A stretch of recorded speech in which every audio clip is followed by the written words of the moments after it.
Em abril de 1964, ocorreu o golpe civil-militar que derrubou João Goulart.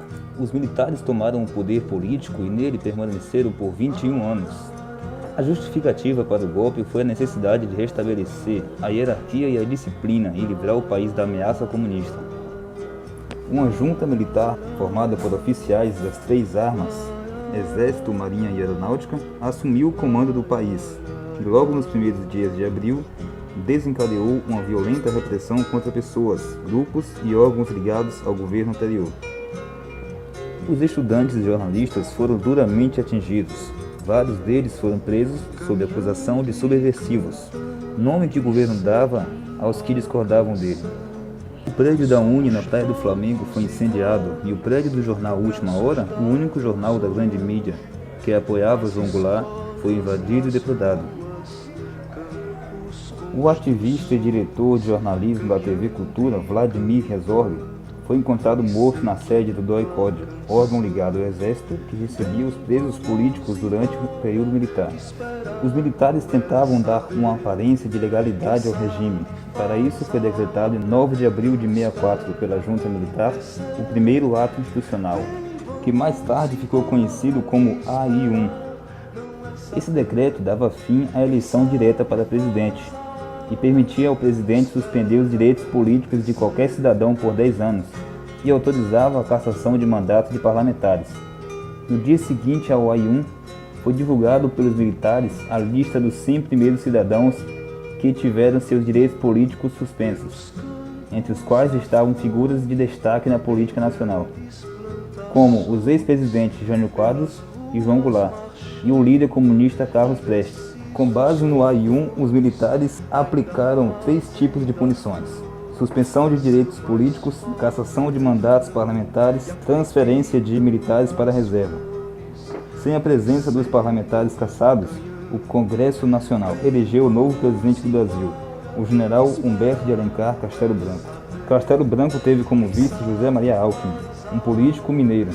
Ter um civil como vice transmitia a ideia de que em pouco tempo os militares voltariam para os quartéis, mas isso não aconteceu. Líderes sindicais e estudantes foram presos, professores universitários foram aposentados e dirigentes de partidos perderam seus direitos políticos.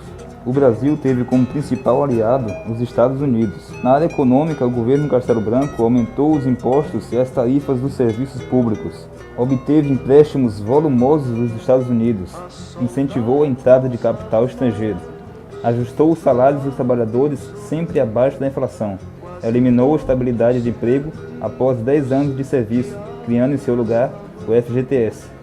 Mesmo com corte de gastos, aumento de arrecadação, queda na inflação e o crescimento econômico, os sacrifícios impostos à sociedade, especialmente aos assalariados, foram enormes, o que explica a vitória dos candidatos considerados oposicionistas nas eleições para governador nos estados do Guanabara e Minas Gerais, no ano de 1965. O governo reagiu criando o segundo ato institucional, o AI-2, que permitia ao presidente governar por meio de decretos-leis e implementava o bipartidarismo, formando-se então os partidos Arena do governo e o MDB da oposição.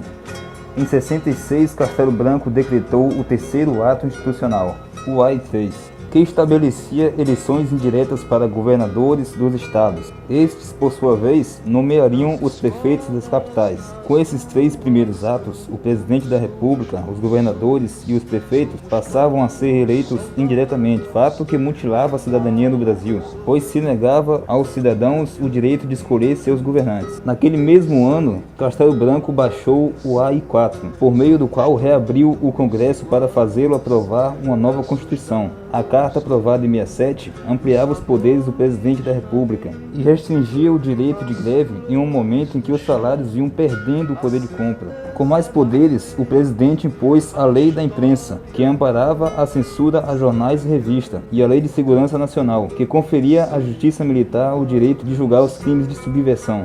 Com o presidente Costa e Silva, 67 a 69, os militares da linha dura chegaram ao poder e redobraram a repressão, mas a luta contra o regime militar também se intensificou. Em 68, a morte de um estudante baleado pela PM durante uma manifestação desencadeou uma onda de protestos. O maior deles ficou conhecido como Passeata dos 100.000, que reuniu vários setores da sociedade, entre eles artistas como Chico Buarque, Milton Nascimento e Gilberto Gil.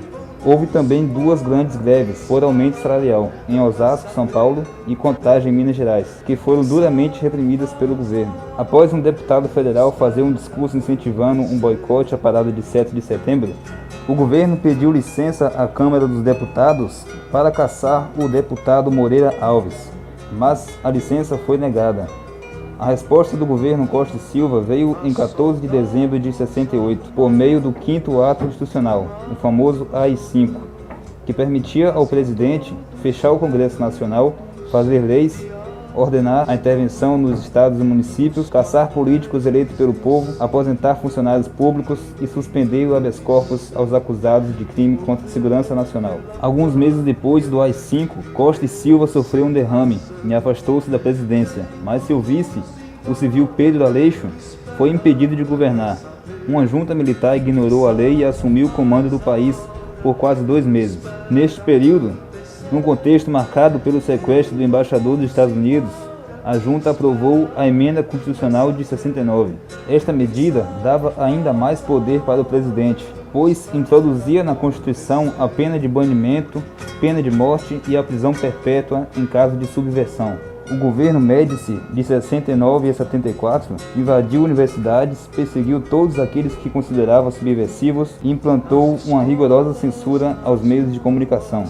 Além disso, aparelhou e aperfeiçoou os órgãos de repressão, como o SNI e o DOI-CODE. Nesses órgãos, os cidadãos suspeitos de subversão eram presos e torturados sem que a família ou alguma autoridade jurídica fosse informada. Muitos deles não suportavam os maus tratos físicos e morriam no local. A luta armada começou nesse ambiente de radicalização crescente. Grupos guerrilheiros formados na época praticaram várias ações ousadas, como assaltos a bancos e sequestros de diplomatas estrangeiros. Com o aumento dos sequestros, o governo intensificou a repressão. O ex-deputado guerrilheiro Carlos Marighella, líder do grupo armado ALN, foi morto em 69. O ex-capitão Lamarca, líder do grupo armado VPR, refugiou-se no sertão da Bahia, onde 2 anos depois foi capturado e morto. A guerrilha do Araguaia, liderada pelo Partido Comunista do Brasil, contava com 69 membros e tinha como objetivo preparar camponeses locais para a luta armada contra o governo. Em 72, os guerrilheiros foram descobertos pelo governo, quando foram totalmente liquidados por cerca de 20.000 homens do exército.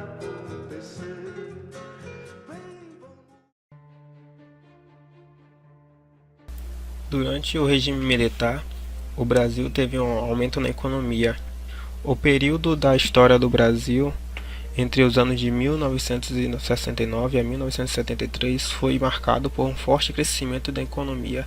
Nessa época, o Brasil era uma ditadura militar, governada pelo general Médici. O termo milagre está relacionado a este rápido e excepcional crescimento econômico pelo qual passou o Brasil nesse período.